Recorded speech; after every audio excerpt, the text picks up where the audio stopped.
8 month থেকে 2 years পর্যন্ত homemade Cerelac বাচ্চাদের। তোমরা এগুলো তোমাদের বাচ্চা ছেলে মেয়ে উভয়েই খাওয়াতে পারো। ভীষণ ভালো, ওয়েট বাড়াতে সাহায্য করে। তো আমি আমার ছেলেকে এগুলোই দিই। এখনও পর্যন্ত বাইরের কোনো সেরেল্যাক্স আমি আমার ছেলেকে এখনও দিইনি। ওকে আমি এগুলোই দিই, বাড়িতে বানানো হোমমেড সেরেল্যাক্স। আমি ডাক্তারের কাছ থেকেও জিজ্ঞাসা করে নিয়েছি, ডাক্তার বলেছে দিতে পারেন, কোনো অসুবিধা নেই, ভীষণ ভালো। আর ওই যে বললাম ওয়েট বাড়াতে ভালো পারে। সব মায়েদেরই ইচ্ছে তাদের বাচ্চারা একটু যেন ওয়েট ঠিকঠাক থাকে, তো সেজন্যই আমার মনে হয় এটাই সবথেকে বেস্ট।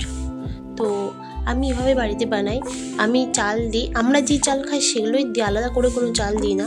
দেন আলমন্ডস দিই, আলমন্ডসটাও তাই সেম, তোমাদের বাচ্চা ওয়েট অনুযায়ী দেবে, আমিও সেম দিই। আর দিই ছোলা, আর এই যে দেখছো সেগুলো হচ্ছে সোয়াবিনের বীজ, আমি এটাই দিই। তো আর দিই হচ্ছে খেজুরটা তোমরা অবভিয়াসলি ভালো দেখে নেবে, কারণ বাজারে এখন অনেক ধরনের খেজুর বেরিয়েছে, সবগুলো কিন্তু ভালো নয়, একটু ভালো দেখে নেবে, কারণ এগুলো বেবিদের জন্য, তো সেই জন্য। তো আমি এটা দুবার খাওয়াই, একবার খাওয়াই হচ্ছে ফর্মুলা মিল্কের সাথে, আর একবার খাওয়াই হচ্ছে সব রকমের সবজির সাথে।